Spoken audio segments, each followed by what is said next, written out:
Hi guys, how you doing? ഞാനിവിടെ അടിപൊളിയായിട്ട് സുഖമായിട്ടിരിക്കുന്നു. നിങ്ങൾ എല്ലാവരും സുഖമായിട്ടിരിക്കുന്നു എന്ന് ഞാൻ വിശ്വസിക്കുന്നു. അപ്പോൾ നിങ്ങൾ തമ്മിൽ കണ്ട പോലെ ഇന്നൊരു Q&A വീഡിയോ ആണ്. ഞാൻ കുറച്ച് ദിവസം മുന്നേ കമ്മ്യൂണിറ്റി പോസ്റ്റിൽ ഒരു പോസ്റ്റ് ഇട്ടിട്ടുണ്ടായിരുന്നു. നിങ്ങൾക്ക് ക്വസ്റ്റ്യൻസ് എൻ്റെ അടുത്ത് ചോദിക്കാമെന്ന് പറഞ്ഞു. അപ്പോൾ അതിനകത്തൊരു കുറച്ച് ക്വസ്റ്റ്യൻസ് വന്നിട്ടുണ്ട്. അതേപോലെ ഞാൻ ഇൻസ്റ്റാഗ്രാമിലും ക്വസ്റ്റ്യൻസ് പോസ്റ്റ് ചെയ്യാൻ പറഞ്ഞിട്ട് ഇട്ടിട്ടുണ്ടായിരുന്നു. അപ്പൊ അതിലും കുറച്ച് ക്വസ്റ്റ്യൻസ് വന്നിട്ടുണ്ട്. അപ്പൊ ഇത് രണ്ടും കൂടെ കമ്പൈൻ ചെയ്തിട്ടുള്ള വീഡിയോ ആണ് ഇന്നും. 200ഓളം ക്വസ്റ്റ്യൻസ് ഒന്നും വന്നിട്ടില്ലെങ്കിലും ഒരു 10-15 ക്വസ്റ്റ്യൻസ് ഒക്കെ വന്നിട്ടുണ്ടായിരുന്നു ടോട്ടല്. അപ്പൊ അതെല്ലാമാണ് ഞാൻ ഇന്ന് ആൻസർ ചെയ്യാൻ പറ്റുന്നത്. അപ്പോ ഞാൻ ആദ്യമായിട്ട് നമ്മുടെ യൂട്യൂബിൽ എനിക്ക് വന്ന ക്വസ്റ്റ്യൻസ് നമുക്ക് ആൻസർ ചെയ്യാം. First question, what are your biggest goals and aspirations? Biggest goals എന്ന് പറഞ്ഞു കഴിഞ്ഞാൽ ഇപ്പൊ യൂട്യൂബിൽ കുറച്ച് ഗ്രോത്ത് ആവണം എന്ന് ഒരു ആഗ്രഹമുണ്ട്. അതായിരിക്കും എൻ്റെ ബിഗസ്റ്റ് ഗോൾസ് എന്ന് വേണമെങ്കിൽ പറയാം. ഹെൽത്തി ആയിട്ടിരിക്കുക, ഹാപ്പി ആയിട്ടിരിക്കുക, ഇതൊക്കെയാണ് എൻ്റെ ഗോൾസ് എന്ന് പറയുന്നത്. പിന്നെ ചോദിച്ചിട്ടുള്ള question, about your qualifications. BTech computer science പഠിച്ചതാണ് നാട്ടിൽ. എന്നിട്ട് ഇവിടെ കാനഡയിൽ പോസ്റ്റ് ഗ്രാജുവേഷൻ പഠിച്ചു, ഇൻഫർമേഷൻ ടെക്നോളജി സൊല്യൂഷൻസിൽ. അതൊക്കെ നിങ്ങൾക്ക് വേണമെന്ന് എനിക്കറിയത്തില്ല, എന്തായാലും ഞാൻ പറഞ്ഞതാണ്. പിന്നെ ഏജ് എനിക്ക് 28 ആണ് ഏജ്. ഓക്കെ, മൂന്നാമത്തെ ക്വസ്റ്റ്യൻ, മൂന്നാമത്തെ അല്ല, ആ ആള് തന്നെ ചോദിച്ചു കുറച്ച് ക്വസ്റ്റ്യൻസ് ഉണ്ട്, അതാണ് ഞാൻ ആൻസർ ചെയ്യുന്നത്. അപ്പോൾ is your love marriage or not? If it is please tell your love story in another video. Love marriage ആണോ എന്ന് ചോദിച്ചാൽ ലവ് മാരേജ് അല്ല. അറേഞ്ച് മാരേജ് ആണോ എന്ന് ചോദിച്ചാൽ അറേഞ്ച് മാരേജും അല്ല. അങ്ങനെ അതായത് ലവ് പ്ലസ് അറേഞ്ച് മാരേജ് ആണ് ഞങ്ങളുടെ, അറേഞ്ച് പ്ലസ് ലവ് മാരേജ്. അപ്പൊ അത് ഞാൻ വേണമെങ്കിൽ വേറൊരു വീഡിയോയിൽ പോസ്റ്റ് ചെയ്യാം. പ്ലേസ് സസ്കച്ചുവാനിലാണ്, കാനഡയിലാണ്. പിന്നെ what's your favourite destination you want to go? എനിക്ക് യൂറോപ്യൻ കൺട്രീസിൽ വിസിറ്റ് ചെയ്യണമെന്നുണ്ട്. യൂറോപ്യൻ കൺട്രീസിൽ ഏതാണെങ്കിലും എവിടെ പോയാലും എനിക്ക് കുറച്ച് സീനറി ഒക്കെ ഉള്ള കുറച്ച് നല്ല കാമൻ ക്വൈറ്റ് അല്ല, മൗണ്ടെയിൻസ്, അങ്ങനെ കുറച്ച് കാമായിട്ടുള്ള സ്ഥലങ്ങൾ എനിക്ക് ഭയങ്കര ഇഷ്ടം. അതാണ് ഞാൻ കാമൻ ക്വൈറ്റ് എന്ന് പറഞ്ഞത്. അല്ലാണ്ട് കാമൻ ക്വൈറ്റുള്ള പ്ലേസസ് എനിക്ക് ഇഷ്ടം അങ്ങനെയല്ല, അല്ലാണ്ട് പ്ലേസസും ഇഷ്ടമാണ്. പക്ഷെ കുറച്ചും കൂടെ ഒരു ഗ്രീനറി ഒക്കെ ഉള്ള സ്ഥലങ്ങളെല്ലാം എനിക്കിഷ്ടമാണ്. പിന്നെ പോയി വിസിറ്റ് ചെയ്യണം എന്നൊക്കെ എനിക്കുണ്ടോ. പിന്നെ ഹോബീസ്, ഇപ്പൊ പ്രത്യേകിച്ച് ഹോബീസ് എന്ന് പറഞ്ഞാൽ ഇപ്പം കൊച്ചുള്ളത് കൊണ്ട് അവളുടെ കൂടെ കളിക്കുക, അവളുടെ പരിപാടികൾ ചെയ്യുക, അതൊക്കെയാണ് എൻ്റെ മെയിൻ ഹോബീസ് ഇപ്പം. പിന്നെ വീഡിയോ എടുക്കുന്നതും ഒരു ഹോബിയാണ്. പിന്നെ when will you come to Kerala എന്ന് ചോദിച്ചിട്ടുണ്ട്. നാട്ടിലേക്ക് പെട്ടെന്ന് വരുമോ എന്ന് എനിക്ക് അറിയത്തില്ല. ഇപ്പൊ പേരൻസ് ഓൾറെഡി വന്നു പോയി. പിന്നെ ഓൾറെഡി ഇച്ചായൻ്റെ പേരൻസ് ഇവിടെ ഉണ്ട്. അപ്പം അതുകൊണ്ട് ഇനി നാട്ടിലേക്ക് എപ്പോഴാ ഉടനെ വരും, എന്തെങ്കിലും ആവശ്യം ഉണ്ടെങ്കിൽ മാത്രമേ വരുന്നുണ്ടാവുള്ളൂ. അല്ലെങ്കിൽ എന്തെങ്കിലും വെക്കേഷന് വേണ്ടിയിട്ട് അറിയത്തില്ല. 2 വർഷമൊക്കെ 2-3 വർഷമൊക്കെ കഴിയുമായിരിക്കും, അറിയത്തില്ല കേട്ടോ. Who is more funniest? ഉദ്ദേശിച്ചത് ഞാനാണോ ഇച്ചായനാണോ ഫണ്ണിയസ്റ്റ് എന്നായിരിക്കും. അങ്ങനെ ചോദിച്ചാൽ ഞങ്ങൾ രണ്ടുപേരും തമാശ പറയും. ഇച്ചായനാന്ന് തോന്നണം കേട്ടോ എനിക്ക് എന്തായാലും. ഓക്കെ, പിന്നെ what are some positive things that have happened in your life recent? Positive things എന്ന് പറയുമ്പം മെയിൻലി കുഞ്ഞുണ്ടായത് തന്നെയായിരിക്കും. പിന്നെ ഇച്ചായൻ എൻ്റെ ലൈഫിലേക്ക് വന്നത് ഫസ്റ്റ് പോസിറ്റീവ് തിങ്. പിന്നെ സെക്കൻഡ് പോസിറ്റീവ് തിങ് കുഞ്ഞുണ്ടായത്. അതാണ് എൻ്റെ ലൈഫിൽ സംഭവിച്ചിട്ടുള്ള ഏറ്റവും നല്ല 2 ബെസ്റ്റ് കാര്യം. പിന്നെ എൻ്റെ ഒരു ബെസ്റ്റ് ഫ്രണ്ട് ചോദിച്ചിട്ടുണ്ട്, the most memorable thing that we had, or എന്നെക്കുറിച്ച് ഓർക്കുമ്പോൾ പെട്ടെന്ന് ഓർമ്മ വരുന്ന ഒരു മൊമെന്റ്. അങ്ങനെ ചോദിച്ചാൽ ഒത്തിരി ഉണ്ട് അവളെക്കുറിച്ച്. എൻ്റെ കൂട്ടുകാരുടെ പേര് അമിൻ ഷിഫാന എന്നാണ്. ഞങ്ങൾ വിളിക്കുന്നത് മാളിന്ന്. അങ്ങോട്ടും ഇങ്ങോട്ടും ഞങ്ങൾ മാളി എന്ന് വിളിക്കും. മാളി ബന്ധങ്ങളാണ്. അപ്പൊ അവളെ കുറിച്ച് ഓർക്കുമ്പോൾ എനിക്ക് ഒരുപാട് കാര്യങ്ങൾ ഉണ്ട്. അവള് ചോദിച്ച ക്വസ്റ്റ്യൻ ചെയ്തിട്ടോ. അവളും ഞാനും മോളും, അതായത് ഞങ്ങൾ 3 പേരും ഒരു ഗ്യാങ് ആയിരുന്നു. അപ്പം ഗ്യാങ് എന്ന് പറഞ്ഞാൽ ഞങ്ങൾ 3 പേരും നല്ല ബെസ്റ്റ് ഫ്രണ്ട്സ് ആയിരുന്നു. അപ്പൊ ഞങ്ങൾ 3 പേരും കൂടെ അൽമദീന എന്ന് പറഞ്ഞ റെസ്റ്റോറൻറ്റിൽ ഞങ്ങൾ കോളേജ് പഠിച്ചുകൊണ്ടിരുന്നപ്പോഴത്തേക്കും ഫുഡ് കഴിക്കാൻ, കുഴിമന്തി കഴിക്കാൻ പോകുമായിരുന്നു. അതാണ് ബെസ്റ്റ് മെമ്മറി. ഹോസ്റ്റലിലുള്ള എല്ലാ മെമ്മറീസും ബെസ്റ്റ് മെമ്മറീസ് ആയിരുന്നു. വർത്താനം പറയുന്നത്, ഞങ്ങൾക്ക് അന്ന് ഫോണൊന്നുമില്ല. അപ്പം ഫോണില്ലാത്തപ്പോഴത്തേക്ക് നമ്മളിങ്ങനെ വാതോരാതെ ഇങ്ങനെ വർത്താനമൊക്കെ പറയത്തില്ല. പിന്നെ ഞങ്ങളിങ്ങനെ എനിക്ക് വേറൊരിത് ഓർമ്മ വന്നു. ഞങ്ങളിങ്ങനെ കഥകളൊക്കെ പറയുമ്പോഴത്തേക്ക് ഞങ്ങളിങ്ങനെ എഴുതിയിട്ട് ഇങ്ങനെ ഈ വീട് ഇത് എൻ്റെത്, ഇത് ഇത് എൻ്റെ ആൻറ്റിയുടേത് എന്നൊക്കെ പറഞ്ഞിട്ട് ഞാൻ ഇങ്ങനെ വരയൊക്കെ വരച്ച്, അത് നല്ലൊരു മെമ്മറി ആയിരുന്നു. ഞങ്ങൾ കോളേജിൽ പഠിക്കും കേട്ടോ, കുഞ്ഞിപ്പിള്ളേരുടെ സ്വഭാവമായിരുന്നൊന്നും. ഓക്കെ, അതാണ് എനിക്ക് ഏറ്റവും നല്ല മെമ്മറി. അതൊക്കെ എല്ലാം നല്ല മെമ്മറീസ് ആണ്. ഇപ്പൊ ഞാൻ പറഞ്ഞതൊക്കെയാണ് കുറച്ചും കൂടെ എനിക്ക് ഓർത്തിരിക്കാൻ പറ്റുന്ന മെമ്മറി എന്ന് പറയാം. പിന്നെ ചോദിച്ചിട്ടുണ്ട്, what's something you are looking forward to learning or experience in the next year? എന്ത് പുതിയ കോണ്ടന്റ് ഉണ്ടാക്കുന്നത്, അങ്ങനെയൊക്കെ ആയിരിക്കും ലേൺ ചെയ്യുന്നത് ഞാൻ ഉദ്ദേശിക്കുന്നത്. പിന്നെ എക്സ്പീരിയൻസിങ് നെക്സ്റ്റ് ഇയർ ഞാൻ ലുക്ക് ഫോർവേഡ് ചെയ്യുന്നത് കുഞ്ഞിന്റെ ഓരോരോ കാര്യങ്ങളുമാണ്. അവള് നടക്കുന്നതും അവള് വർത്താനം പറയുന്നതും അതൊക്കെ എനിക്ക് ലുക്ക് ഫോർവേഡ് ചെയ്യുന്ന കാര്യങ്ങളാണ്. പിന്നെ what something you are really passionate about, അത് അടുത്ത ക്വസ്റ്റ്യൻ ആണ്. അങ്ങനെ ചോദിച്ചാ കൊച്ചിനെ നോക്കുന്നത് തന്നെയായിരിക്കും. എനിക്ക് എന്താണോ അത് ഭയങ്കര ഇഷ്ടമാണ്. അപ്പം ഞാൻ അത് തന്നെയായിരിക്കും. ഞാൻ ഭയങ്കര ഇഷ്ടത്തോടെ ചെയ്യുന്ന കാര്യങ്ങൾ രണ്ടെണ്ണം ഇപ്പം മൂന്നെണ്ണം ഉണ്ട്. ഒന്ന് ഡ്രൈവിങ്, രണ്ടാമത്തത് കൊച്ചിനെ നോക്കുന്നത്, മൂന്നാമത്തത് കോണ്ടന്റ് ക്രിയേഷൻ. അങ്ങനെ. പിന്നെ വേറൊരു question, where is your family എന്ന് ചോദിച്ചിട്ടുണ്ട്. ഫാമിലി, ഓക്കെ, ഫാമിലി പറയാം. എൻ്റെ ഹസ്ബൻഡും ഞാനും കൊച്ചും ഇവിടെ ഉണ്ട്, ഒരുമിച്ചാണ്. വീഡിയോയിൽ കണ്ടിട്ടുണ്ടാവുമല്ലോ എല്ലാവരും. അപ്പോൾ ഞങ്ങൾ കാനഡയിലാണ്, സസ്കച്ചുവാനിലെ പ്രൊവിൻസിലാണ്. പിന്നെ എൻ്റെ പേരൻസ് എല്ലാം എൻ്റെ പേരൻസ് അതായത് പപ്പയും മമ്മിയും എൻ്റെ അനിയത്തിയും നാട്ടിലാണ്. അവര് വന്നിട്ടുണ്ടായിരുന്നു കുറച്ച് മാസം മുന്നേ. കൊച്ചിൻ്റെ മാമോദീസയും അങ്ങനെ കുറച്ച് കാര്യങ്ങളായിട്ട് 3 മാസം അവരിവിടെ ഉണ്ടായിരുന്നു. അവര് ജൂണിൽ പോയി. അപ്പം അവരിപ്പം നാട്ടിലാണ്. അനിയത്തി +1 പഠിക്കുന്നു. പിന്നെ എനിക്കൊരു ചേട്ടനുണ്ട്. ചേട്ടനും വൈഫും പിള്ളേരും ഇപ്പോൾ ടൊറന്റോയിലാണ്. അവരിവിടെ ഉണ്ടായിരുന്നു, പക്ഷെ അവർ മൂവ് ചെയ്ത് ടൊറന്റോയിലേക്ക് പോയി. ഇവിടെ എന്ന് പറഞ്ഞു കഴിഞ്ഞാൽ സസ്കച്ചുവാനിൽ പ്രൊവിൻസിലുണ്ടായിരുന്നു, എന്നിട്ട് അവരിപ്പോൾ മൂവ് ചെയ്ത് ടൊറന്റോയിലേക്ക് പോയി. അപ്പൊ അതാണ് എൻ്റെ ഫാമിലി. റിച്ചാൻ്റെ ഫാമിലി എന്ന് പറഞ്ഞാൽ പപ്പ ഇവിടെ ഉണ്ട്, ഞങ്ങളുടെ കൂടെ തന്നെയാണ്. മമ്മയും ഇവിടെ ആയിരുന്നു, പക്ഷെ ഇപ്പം മമ്മ ഒരു എമർജൻസി സിറ്റുവേഷൻ നാട്ടിൽ വന്നതുകൊണ്ട് നാട്ടിലേക്ക് പോയിക്കോ. അതാണ് എൻ്റെ ഫാമിലി. പിന്നെ ഈ ചൈന ഒരു ചേട്ടനുണ്ട്, ചേട്ടനും വൈഫും ഉണ്ട്. ചേട്ടനും വൈഫും ഇവിടെ തന്നെയാണ്. അപ്പം ഞങ്ങളെല്ലാവരും ഇവിടെ തന്നെയാണ്. ആകെ ഇപ്പം എൻ്റെ പപ്പയും മമ്മിയും അനിയത്തിയും മാത്രമേ ഉള്ളൂ നാട്ടിൽ, ബാക്കി എല്ലാവരും കാനഡയിലുണ്ട്. പിന്നെ സിസ്റ്റർ ബ്രദർ ഉണ്ടോ? നെയിം സിസ്റ്റർ ബ്രദർ ഉണ്ട്. എനിക്കൊരു സിസ്റ്ററും ഒരു ബ്രദറും ആണ് ഉള്ളത്. ഒരു എൽഡർ ബ്രദർ, ഒരു യങ്ങർ സിസ്റ്റർ. ഞാൻ നടുക്കത്തെ കഷ്ടമാണ്. അപ്പൊ എൻ്റെ ചേട്ടൻ്റെ പേര് സച്ചു എന്നാണ്. നെയിം ചോദിച്ചിട്ടുണ്ട്. അപ്പം എൻ്റെ ചേട്ടൻ്റെ പേര് സച്ചു എന്നാണ്. ടൊറന്റോയിലുണ്ട്. അനീതിയുടെ പേര് സേറ, അവള് നാട്ടിലുണ്ട്. അടുത്ത question, top 3 things you haven told your husband. അങ്ങനെ ചോദിച്ചാൽ ഒരു കാര്യമില്ല. ഞങ്ങൾ തമ്മിൽ സംസാരിക്കാത്തതായിട്ട് ഒരു കാര്യമില്ല. എല്ലാം തന്നെ ഞങ്ങൾ അങ്ങോട്ടും ഇങ്ങോട്ടും ഡിസ്കസ് ചെയ്യാറുണ്ട്. എന്തെങ്കിലും ചെറിയ കാര്യമാണെങ്കിൽ തന്നെ നമ്മൾ അങ്ങോട്ടും ഇങ്ങോട്ടും എനിക്ക് അങ്ങേറ്റോട്ട് എടുത്ത് പറയാത്തതായിട്ട് ഒരു കാര്യമില്ല. അപ്പോൾ അതാണ് യൂട്യൂബിൽ വന്ന ക്വസ്റ്റ്യൻസ്. പിന്നെ എനിക്ക് ഇൻസ്റ്റാഗ്രാമിൽ ഞാൻ ഇട്ടപ്പം ഉള്ള ക്വസ്റ്റ്യൻസിന്റെ ആൻസർ ചെയ്യാം. ഇതെനിക്ക് കുറേ തവണ ചോദിച്ചിട്ടുള്ള, എൻ്റെ അടുത്ത് നേരിട്ടും ആൾക്കാർ ചോദിച്ചിട്ടുള്ള കാര്യമാണ്. അല്ലാണ്ടും എനിക്ക് ക്വസ്റ്റ്യൻ വന്നു, ഹൗ യു മാനേജ് എവറിത്തിങ്. അങ്ങനെ ചോദിച്ചു കഴിഞ്ഞാൽ എനിക്കറിയത്തില്ല, സത്യമായിട്ട് എനിക്കറിയത്തില്ല. ഒന്നാമത്തെ കാര്യം, അതായത് എല്ലാവരും ഉദ്ദേശിക്കുന്ന കൊച്ചിനെയും പിന്നെ കോണ്ടന്റ് ക്രിയേഷൻ ആണെങ്കിലും വീട്ടിലെ കാര്യങ്ങളും എല്ലാം എങ്ങനെ ഞാൻ മാനേജ് ചെയ്യുന്നതെന്ന് കുറെ ഈവൻ എനിക്കറിയാവുന്ന ഫ്രണ്ട്സ് വരെ എൻ്റെ അടുത്ത് ചോദിച്ചിട്ടുണ്ട്. അത് എങ്ങനെയാന്ന് വെച്ചാൽ സത്യം പറഞ്ഞാൽ എനിക്ക് എങ്ങനെ പറഞ്ഞു തരണമെന്ന് അറിയത്തില്ല. ഞാനിതിങ്ങനെ അങ്ങ് ഒരു ഫ്ലോയിൽ ഇഷ്ടപ്പെട്ട് ചെയ്യുന്നത്. എനിക്ക് തോന്നണം ഞാൻ എല്ലാം ഹാപ്പി ആയിട്ടാണ് ചെയ്യുന്നത്.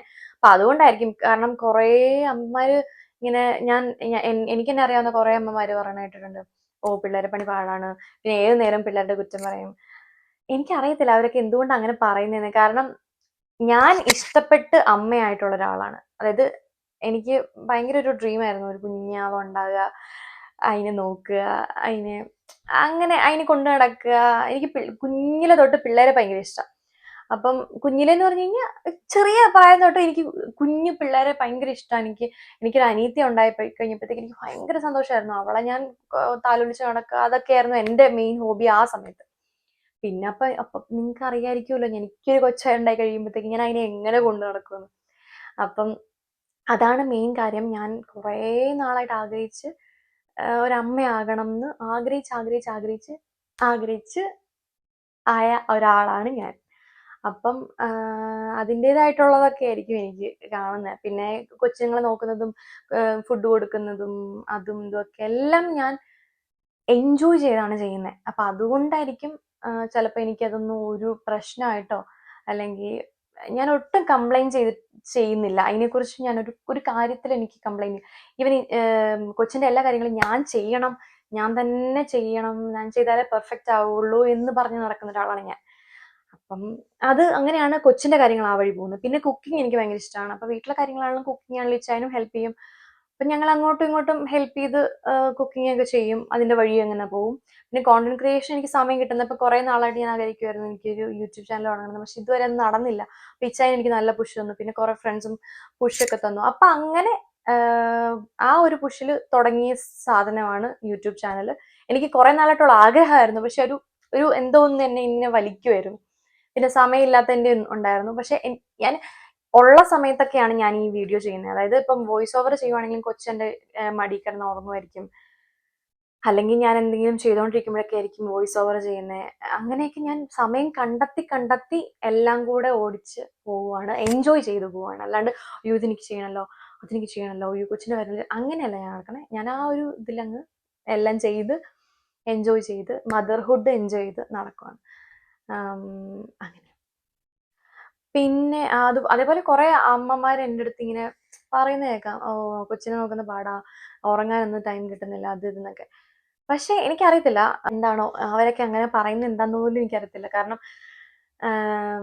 ഇതൊക്കെ എൻജോയ് ചെയ്യണം. കാരണം അവരുടെ ചൈൽഡ്ഹുഡ് എന്ന് പറയുന്നത് നമ്മുടെ കയ്യിലായിരിക്കുന്നത്. ആലോചിച്ച് നോക്കിയേ, നമ്മുടെ ചൈൽഡ്ഹുഡ് ട്രോമ ഉണ്ടായിട്ടുണ്ടെങ്കിൽ നമ്മളത് ഇപ്പോഴും സ്റ്റിൽ ഓർക്കവും അങ്ങനെയൊക്കെ ഉണ്ടല്ലോ. എനിക്ക് അവരോട് ഐ മീൻ നമുക്ക് നമ്മുടെ ലൈഫ് പോയി എന്നൊക്കെ വിചാരിച്ച് എനിക്കറിയത്തില്ല. എനിക്ക് അതിനെക്കുറിച്ച് എനിക്ക് വന്നു കഴിഞ്ഞാൽ കുറേ എനിക്ക് പറയാനുണ്ട്. അതൊന്നും ഞാനിവിടെ പറയുന്നില്ല. എന്തായാലും അപ്പം അങ്ങനെയാണ് ഞാൻ മുന്നോട്ട് പോകുന്നത് കേട്ടോ. പിന്നെ പിന്നെ പിന്നെ കുറച്ച് പേര് എൻ്റെ അടുത്ത് നേരിട്ട് ചോദിച്ചിട്ടുള്ള വേറൊരു ക്വസ്റ്റ്യൻ ആണ്, പോസ്റ്റ്പാർട്ടം ഡിപ്രഷൻ ഉണ്ടായിട്ടുണ്ടോ? പോസ്റ്റ്പാർട്ടം ഡിപ്രഷൻ ഉണ്ടായിട്ടുണ്ടോ എന്ന് ചോദിച്ചാൽ എനിക്ക് ഉണ്ടായിട്ടില്ല. താങ്ക്ഫുള്ളി അത് എൻ്റെ കെട്ടിയവൻ തന്നെയായിരിക്കും കാരണം എന്ന് ഞാൻ പറയാം. കാരണം എനിക്ക് അങ്ങനെ ഒരു അതിന് വരേണ്ട ഒരു ഇത് എനിക്ക് വന്നിട്ടില്ല. എനിക്ക് ആകെ ഒരു ഇത് ഉണ്ടായത് മീൻസ് ഡെലിവറി കഴിഞ്ഞ് കഴിഞ്ഞപ്പോഴത്തേക്കും ഭയങ്കര പെയിനായിരുന്നു. എനിക്ക് എപ്പിഡ്യൂറൽ കിട്ടിയിട്ടില്ലായിരുന്നു. എനിക്ക് നല്ല പെയിനായിരുന്നു. കുറേ ഇങ്ങനെ പെയിൻ എടുത്ത് നോർമൽ ഡെലിവറി തന്നെയായിരുന്നു. അത് വേറൊരു ക്വസ്റ്റ്യൻ കേട്ടോ. നോർമൽ ആയിരുന്നു, സി സെക്ഷൻ ആയിരുന്നു? നോർമൽ ഡെലിവറി ആയിരുന്നു, പക്ഷെ നല്ല പെയിനായിരുന്നു. നല്ല പെയിൻ എന്ന് പറഞ്ഞാൽ പ്രസവ വേദന എല്ലാവർക്കും പെയിൻഫുൾ ആണ്. അപ്പൊ എനിക്കെന്ന് പറഞ്ഞാൽ നടക്കാൻ പോലും പറ്റുന്നില്ലായിരുന്നു. അങ്ങനത്തെ ഒരു സിറ്റുവേഷൻ ഉണ്ടായപ്പോഴത്തേക്ക് എനിക്ക് ഭയങ്കര വിഷമം ഉണ്ടായിരുന്നു. പക്ഷെ എനിക്ക് നടക്കാൻ പറ്റുന്നില്ല. അതൊരു 2-3-4 ദിവസത്തേക്ക് എനിക്കൊരു വേദന ഉണ്ടായിരുന്നു. പിന്നെ എനിക്ക് മരുന്ന് കിട്ടാൻ ലേറ്റ് ആയി. ഞാൻ ബർത്ത് സ്റ്റോറി ഞാൻ വേറൊരു വീഡിയോ ഇടാം കേട്ടോ. കുറെ പേര് എൻ്റെ അടുത്ത് ബർത്ത് സ്റ്റോറി ചോദിച്ചായിരുന്നു. എനിക്ക് പേഴ്സണലി ബർത്ത് സ്റ്റോറി പറയാവോ, കാനഡയിൽ എങ്ങനെയാണ്, അത് ഞാൻ പിന്നെ ഒരു വീഡിയോ ചെയ്യാം. എന്തായാലും അത് എനിക്ക് പെയിൻഫുൾ ആയിരുന്നു. അപ്പോൾ ഒരു 4-5 ദിവസത്തേക്ക് എനിക്ക് ഭയങ്കര വിഷമായിരുന്നു. കൊച്ചിനെ കാണുമ്പോൾ ഉള്ള ആ സന്തോഷം ഉണ്ടെങ്കിലും എൻ്റെ ബോഡി എനിക്ക് ഫീൽ ചെയ്യാനേ പറ്റുന്നില്ലാത്ത അത്രയും പെയിൻ ആയിരുന്നു. പിന്നെ ബ്രസ്റ്റ് ഫീഡിങ് ചെയ്യുമ്പോൾ അറിയായിരിക്കും അമ്മമാർക്ക്, ബ്രസ്റ്റ് ഫീഡിങ് ഫസ്റ്റ് ടൈം ചെയ്യുമ്പോൾ നല്ല പെയിൻഫുൾ ആണ്. അപ്പം അതിൻ്റെ ഒരു ബുദ്ധിമുട്ടുണ്ടായിരുന്നു. നടക്കാൻ പറ്റുന്ന ആ ഒരു വേദന അല്ലാണ്ട്, പക്ഷെ കൊച്ചിൻ്റെ എല്ലാ കാര്യങ്ങളും മുറ പോലെ ഞാൻ ചെയ്യുമായിരുന്നു. കാരണം ഞാൻ പറഞ്ഞല്ലോ, ഞാൻ ഇഷ്ടപ്പെട്ട അമ്മയായിട്ട് ഉള്ള ഒരാളാണ്. അപ്പം അതൊക്കെ ഞാൻ ചെയ്യുമായിരുന്നു. പക്ഷെ പെയിൻ ഉണ്ടായിരുന്നതുകൊണ്ട് ഒരു 4 ദിവസത്തേക്ക് എനിക്ക് ഭയങ്കര നല്ല പെയിൻ ആയിരുന്നു. അത് എല്ലാവർക്കും അറിയാം. 4 ദിവസമല്ല, എനിക്ക് കുറച്ച് ഹീൽ ചെയ്യാൻ കുറച്ച് ടൈം എടുത്തു. എനിക്ക് 2 മാസം എടുത്തു. അപ്പൊ ആ ഒരു പെയിൻ ഇങ്ങനെ കിടന്ന് ഇങ്ങനെ ആ ഒരു ഇത് എനിക്ക് ഇതെന്നെ മാറാത്ത, ഇതെന്നെ കുറയാത്ത, അങ്ങനെ ഒരു പെയിൻ എനിക്ക് ഉണ്ടായിരുന്നു. അപ്പൊ ആ ഒരു പെയിൻ എൻ്റെ ഹൃദയത്തിലോട്ട് കയറിയില്ലെങ്കിലും പക്ഷെ നമ്മുടെ ബോഡിയിൽ പെയിൻ വരുമ്പോഴത്തേക്കും നമുക്കൊരു ബുദ്ധിമുട്ടില്ലേ. അപ്പൊ ആ ഒരു പെയിൻ, എനിക്ക് നടക്കാൻ പറ്റുന്നില്ല, നിൽക്കാൻ പറ്റുന്നില്ല, കിടക്കാൻ പറ്റുന്നില്ല, വല്ലാത്തൊരവസ്ഥയായിരുന്നു അത്. അതിനിടയ്ക്ക് കൊച്ചിന് പാല് കൊടുക്കണം, അതൊക്കെ പക്ഷെ ഞാൻ എൻജോയ് ചെയ്തു. എന്നാലും അതൊക്കെ അതിൻ്റെ ഇടയ്ക്ക് പോയപ്പോഴത്തേക്കും എന്നെ അന്ന് ആ സമയത്ത് കണ്ടിട്ടുള്ള എല്ലാവർക്കും അറിയായിരിക്കും, അയ്യോ എന്തൊരു കഷ്ടമായിരുന്നു എന്നുള്ള രീതിയിലാണ് എല്ലാവരും എന്നെ കണ്ടത്. കാരണം അത്രയ്ക്കും ഞാൻ അങ്ങ് അടിഞ്ഞു പോയെന്നൊക്കെ പറയാൻ വേണമെങ്കിൽ അങ്ങനെ ഞാൻ പോയായിരുന്നു. പക്ഷെ എന്നാലും കൊച്ചിനെ കാണുമ്പോൾ ആ ഒരു സന്തോഷം എന്ന് പറയുന്നത് അത് വലുത് തന്നെയാണ്. നമ്മൾ നൊന്ത് പെറ്റ കുഞ്ഞ് എന്നൊക്കെ പറയുന്നത് ഒരു വികാരം തന്നെയാണ്. അപ്പം അത് നല്ലായിരുന്നു ആ സൈഡിൽ. പക്ഷെ മറ്റേ സൈഡിൽ എനിക്ക് നല്ല വേദന ഉണ്ടായിരുന്നു. അപ്പൊ ആ ഒരു വേദന മാത്രം. എനിക്ക് പോസ്റ്റ്പാർട്ടം ഡിപ്രഷൻ എന്നൊക്കെ ചോദിക്കുവാണെങ്കിൽ ഡിപ്രഷനേ ഉണ്ടായിട്ടില്ല. പക്ഷെ ആ ഒരു സംഭവം എനിക്ക് ഉണ്ടായിട്ടുണ്ട്, പെയിൻ. അയ്യോ ഞാനിങ്ങനെ ചിന്തിക്കുമായിരുന്നു, അയ്യോ ഇത് ഞാനിങ്ങനെ എന്നൊന്ന് നോർമലാകും, നോർമലായിട്ടൊന്ന് നടക്കും എന്ന്. കാരണം എനിക്ക് നടക്കാൻ പോലും പറ്റത്തില്ലായിരുന്നു ആ സമയത്ത്. എന്തായാലും അതാണ് എനിക്കൊരു പെയിൻ, ഒരു ഓർമ്മ. അല്ലാണ്ട് പോസ്റ്റ്മോർട്ടം ഡിപ്രഷൻ എനിക്ക് ഉണ്ടായിട്ടില്ല. കാരണം ഞാൻ എല്ലാം എൻജോയ് ചെയ്തിട്ട് ചെയ്ത ഒരാളാണ്. എല്ലാ കാര്യങ്ങളും, കൊച്ചിൻ്റെ എല്ലാ കാര്യങ്ങളും ഞാൻ ചെയ്തിട്ടുള്ളത്. എനിക്കങ്ങനെ അങ്ങനെയൊന്നും ഉണ്ടായിട്ടില്ല. ദൈവം സഹായിച്ചു. അപ്പോൾ അതായിരുന്നു ക്വസ്റ്റ്യൻ. പിന്നെ are you currently working or on maternity leave? ഞാൻ മെറ്റേണിറ്റി ലീവിലാണ്. ഡിസംബർ ഫസ്റ്റ് വീക്കിൽ എനിക്ക് ജോലിക്ക് ജോയിൻ ചെയ്യണം. നല്ല വിഷമാണ്, അവളെ പിരിയുന്ന കാര്യം നല്ല വിഷമാണ്. പക്ഷെ എന്ത് ചെയ്യാം, വർക്ക് ചെയ്യണമല്ലോ. അതുകൊണ്ട് പിരിയണ കാര്യം ഞാൻ ഉദ്ദേശിക്കുന്നത് മോർണിംഗ് ടു ഈവനിങ്. ഞങ്ങൾ രണ്ടുപേരും എന്ന് പറഞ്ഞാൽ അത്രയ്ക്കും ബോണ്ടഡ് ആണ്. അവക്ക് ഞാനെന്ന് പറഞ്ഞാലും എനിക്ക് അവളെന്ന് പറഞ്ഞാലും ഭയങ്കര അറ്റാച്ച്ഡ് എന്ന് പറയുവാണെങ്കിൽ പറയാം. അവള് ഭയങ്കര അറ്റാച്ച്ഡ് ആണ്, ഞാനും ഭയങ്കര അറ്റാച്ച്ഡ് ആണ്. അവളില്ലാണ്ട് എനിക്ക് കുറച്ച് സമയം പോലും ഇരിക്കാൻ പറ്റത്തില്ല. അപ്പം ഞാൻ ജോലിക്ക് പോകുമെന്ന് എനിക്ക് അറിയത്തില്ല സത്യം പറഞ്ഞാൽ. പിന്നെ അവളും അതെ, അവൾക്ക് കിടന്നുറങ്ങണമെങ്കിൽ ഞാൻ വേണം, എല്ലാത്തിനും ഞാൻ വേണം. പിന്നെ ആദ്യമൊക്കെ അവൾ വേറെ ആരുടെയും കൂടെ പോകത്തുമില്ലായിരുന്നു. എൻ്റെ കയ്യിലേക്ക് വരാൻ വേണ്ടിയിട്ട് ഇങ്ങനെ കരയുകയും വാശി പിടിക്കുകയും ഒക്കെ ചെയ്യുമായിരുന്നു. ഇപ്പൊ കുറച്ചുകൂടെ മാറി വരുന്നുണ്ട്. ഇപ്പൊ എല്ലാവരുടെയും കൂടെ പോകുന്നൊക്കെ ഉണ്ട്. പക്ഷെ എന്നാലും ഞാൻ എന്ന് പറഞ്ഞാൽ അവൾക്ക് ഭയങ്കര കാര്യമാണ്. അമ്മ എന്ന് പറഞ്ഞാൽ അങ്ങനെയാണല്ലോ എല്ലാവർക്കും. അത് അങ്ങനെയുണ്ട്. അപ്പൻ്റെ അടുത്തും അത് തന്നെയാ. പക്ഷെ എൻ്റെ അടുത്ത് കുറച്ചും കൂടെ കൂടുതൽ അവൾക്ക് ഭയങ്കര ഇതാണ്. അപ്പൊ എനിക്കും അങ്ങനെ തന്നെയാണ്. അപ്പം എങ്ങനെ ജോലിക്ക് തിരിച്ച് ജോയിൻ ചെയ്യുമെന്ന് എനിക്ക് സത്യം പറഞ്ഞാൽ അറിയത്തില്ല. എന്തായാലും നമുക്ക് നോക്കാം. പിന്നെ ചോദിച്ചേക്കുന്നത്, how do you stay motivated on tough days? അത് ഞാനിപ്പം നേരത്തെ പറഞ്ഞ ഹൗ യു മെയിൻറ്റെയിൻ എവറിത്തിങ്, അതിൻ്റെ ഇതിൽ തന്നെ കൂട്ടാന്ന് തോന്നുന്നു ഈ ക്വസ്റ്റ്യൻ. ടഫ് ഡേയ്സ് ഉണ്ടാകുമ്പോൾ സത്യം പറഞ്ഞാൽ എനിക്ക് ടഫ് ഡേയ്സ് അങ്ങനെ ഉണ്ടായിട്ടില്ല. കാരണം ഞാനെല്ലാം ഹാപ്പി ആയിട്ട് ചെയ്യാൻ ഉദ്ദേശിക്കുന്ന ഒരാളാണ്. ഈവൻ നെഗറ്റിവിറ്റി നമ്മുടെ ചുറ്റുമുള്ളവർ വന്നാലും ഞാനത് ഇഗ്നോർ ചെയ്ത് വിടും. അങ്ങനെയാണ് ഞാൻ പോവാറ് പൊതുവെ. അപ്പം എനിക്ക് ടഫ് ഡേയ്സ്, ഞാനായിട്ട് ടഫ് ഡേയ്സ് ഉണ്ടാക്കാറില്ല താങ്ക്ഫുള്ളി. ആരെങ്കിലും എൻ്റെ ചുറ്റുമുള്ളവർ പുറത്തുനിന്നൊക്കെ ആൾക്കാരൊക്കെ വന്ന് ഇങ്ങനെ അങ്ങനെയൊക്കെ സംസാരിക്കുവാണെങ്കിൽ ഞാൻ അവരെ ഇഗ്നോർ ചെയ്ത് വിടാറാണ് പതിവ്. അപ്പം അങ്ങനെയൊക്കെയാണ് ഞാൻ മോട്ടിവേറ്റ് ചെയ്യുന്നത് എന്നെ തന്നെ. കാരണം ഞാനിപ്പം ഐ ഡോണ്ട് കെയർ. അതായത് ഇപ്പം എങ്ങനെയാണെന്ന് വെച്ചാൽ എന്താ പറയുക, മീൻസ് എനിക്ക് വേറെ ഒന്നും എൻ്റെ അടുത്തോട്ട് നെഗറ്റിവിറ്റി കൊണ്ടുവരണ്ട, ഞാനായിട്ട് അങ്ങ് പൊക്കോളാം, ഞാൻ ഈ ഒരു ലെവലിൽ അങ്ങ് പൊക്കോളാം എന്നുള്ള രീതിയിലാണ് ഞാൻ പോകുന്നത്. അപ്പം അതുകൊണ്ട് എനിക്ക് അങ്ങനെ ടഫ് ഡേയ്സ് ഉണ്ടായിട്ടില്ല. ഉണ്ടാവുക മീൻസ് ഉണ്ടായിട്ടുണ്ടെങ്കിൽ തന്നെ ഞാനത് അങ്ങനെ അങ്ങ് വിടും. പോട്ടെ എന്നുള്ള രീതിയിൽ ഞാനങ്ങ് വിടും. അല്ലാണ്ട് ഞാനങ്ങനെ പ്രശ്നമായിട്ട് വിചാരിക്കാറൊന്നുമില്ല. ഇതിൽ ഞാനിങ്ങനെ അങ്ങ് പോകും. പിന്നെ what's your favourite memory from college എന്ന് എൻ്റെ വേറൊരു ഫ്രണ്ട് ചോദിച്ചിട്ടുണ്ട്. ഫ്രണ്ട്സുമായിട്ട് ഇങ്ങനെ കറങ്ങി നടന്നതും പിന്നെ ഫുഡൊക്കെ കഴിച്ചതും ഒക്കെയാണ് എനിക്ക് മെയിനായിട്ട്. പിന്നെ ക്യാൻറ്റീനിൽ പോയി പഴംപൊരി കഴിച്ചതും ഒക്കെ എനിക്ക് ഓർമ്മ തന്നെ. പിന്നെ ഇനി ഹെയർ കെയർ ടിപ്സ് എന്ന് ചോദിച്ചിട്ടുണ്ട്. അത് ഞാൻ വേറൊരു വീഡിയോ ഇടാം. ഞാൻ എന്തൊക്കെയാണ് എൻ്റെ ഹെയറിന് വേണ്ടി ചെയ്യുന്നത് എന്നൊക്കെയുള്ള ഇത് ഞാൻ വേറൊരു വീഡിയോ ഇടാം. പിന്നെ your go to comfort food. എനിക്ക് അങ്ങനെ ഒരു ഗോ ടു കംഫർട്ട് ഫുഡ് ഒന്നും ഇല്ല കേട്ടോ. അപ്പം ഇതൊക്കെയാണ് എൻ്റെ അടുത്ത് ചോദിച്ച ക്വസ്റ്റ്യൻസ്. അതിനൊക്കെ ഞാൻ ആൻസർ ചെയ്തിട്ടുണ്ടെന്ന് ഞാൻ വിശ്വസിക്കുന്നു. അതായത് പൂർണ്ണമായിട്ട് ആൻസർ ചെയ്തിട്ടുണ്ടെന്ന് ഞാൻ വിശ്വസിക്കുന്നു. എന്തായാലും അപ്പം ഇത്ര ഉണ്ടായിരുന്നുള്ളൂ ഈ വീഡിയോ.